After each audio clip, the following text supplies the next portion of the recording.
This video will be about my 486 computer from the early 90s. I'm using my old CRT, the Samtron, and here is my PC. It's a real old beast. You'll see more of it. I'm using this setup for demo. This is not my real setup. It took me quite some time to set this all up. I still have the plastic cover for the keyboard. It's held together with a bit of plastic. Check it out. It's real old. Sounds great. Old keyboard. The PC has a DX4S Intel 486 CPU. At least that's what the BIOS says. I'm first going to show you some tricks on how to put files on the computer. I have a Windows Vista computer here. It's my last computer that has a printer port output. And I have a printer port here. This side comes from the Vista PC. Oops.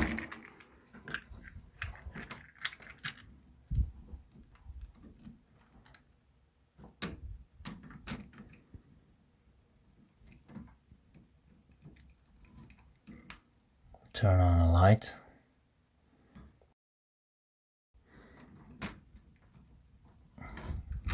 Like that. Plug into the side of the 486 computer. That way I can transfer files from one side to the other. It's how I do it now, but after a few chapters, things will have changed. I'm now going to turn on the machine. It will give an error because the BIOS battery is dead. So we're going into the standard CMOS. It is June, that's correct. 28, but he remembers 2094. Well, that's not true. We'll go to... Oh, it's already past midnight. So it's already the 29th.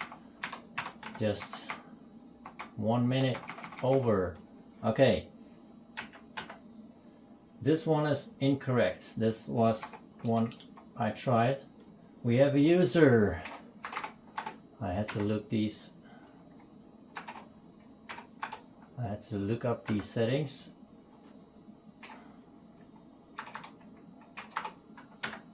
Land zone 838 sectors, 62 sectors.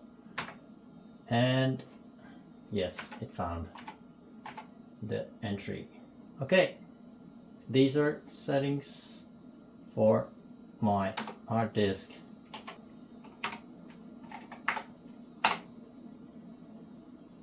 Just want to show you how I transport files from my Windows Vista to the 486. Skip the memory check. Ouch, still a hard disk fail. That's weird. Something did happen.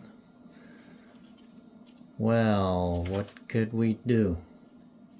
Yeah, I didn't expect this. Okay, I have a boot disk. I haven't used it in years. Let's see what it does. It does load. That's cool. And we're on the system. Date. Yeah, shall we do the date? Month, day, year. Month, day, 2024. Time, well, time's okay.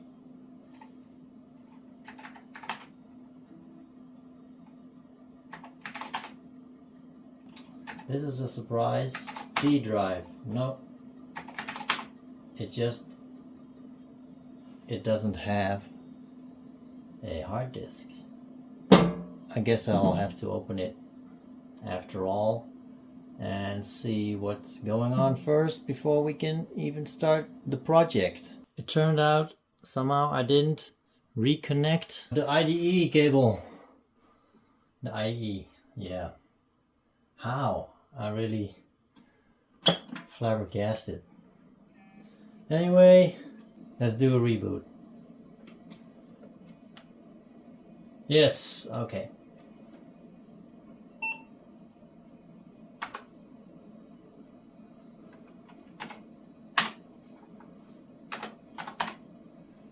We have to set it up.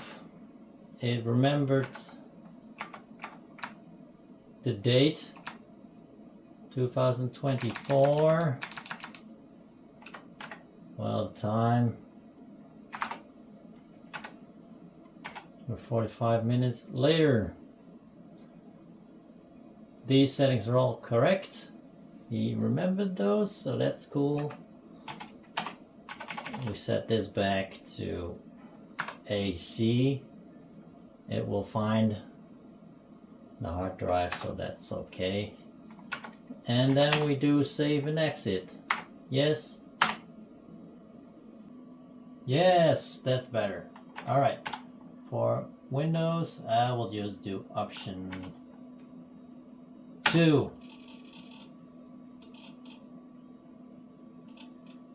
Oh, I can't find the EMM386 for the soft MPU. Oh, that's too bad. I don't have the Sun Campus connected, so it's okay. Let's do the date. The day, the month, and the year. Time, well, 47. Okay, that's some information I added. Okay, we're finally inside my computer, my 486. My old trusty 486. Now, what we want to do is get it to... Do we have mouse? Yeah, we have mouse. Genius mouse. Norton Commander. I transfer files from one computer to the other with Norton Commander. Well, Norton Commander is... We have Total Commander here, but I can't get it working that way, so I'm using a different version of DOSBox. It's the SVN-Daum DOSBox. It works, but it's already a very old version, so there's probably DOSBox X can do this too, probably. Anyway, here we also start up Norton Commander. Oh, other keyboard. And C. It doesn't recognize it. Then we have to go into transport.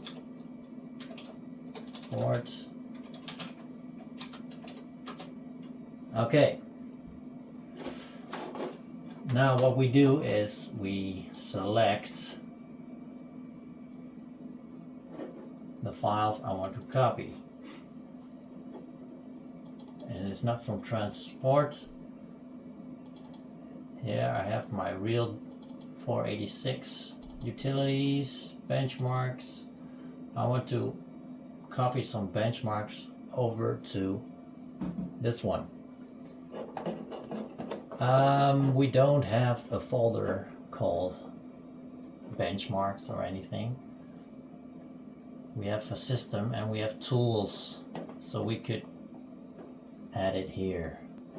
We can connect them together. Then first we have to select. We do left and we say link, and we do the same thing on this one. Let's say right, and then link. The Vista computer is the master, and this one is the slave. Let's first do the slave link, and then it will wait for the master, and we're in. It's raining like hell outside. I'm going to reconnect both PCs, and I'm gonna put in a stripped version of DOSBench, and I removed the Quake demos. That saves me a lot of space on the computer, and it's a lot faster copying everything through this parallel cable to the old 486 computer. So we're going to do another copy.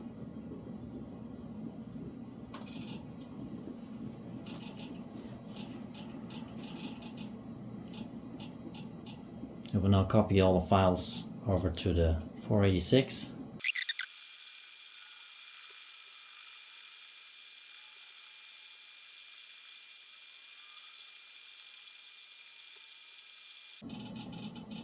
Okay, so that's done. I just copied a smaller version of DOSBench over to my 486 because it doesn't have a 3D graphics card, which is needed to be able to actually do Quake tests. So it's useless copying all this data which you don't need. It takes too much time. This is the end of part 1. In the next part I will do some tests like DOSBench and check it to see how the system functions and to see what will be the difference after all the upgrades. I hope you liked this video. Maybe you could share your 486 upgrades with me on this channel. Leave a comment if you have something to say about 486 computers. I'll find out a lot of stuff along the way. Bye!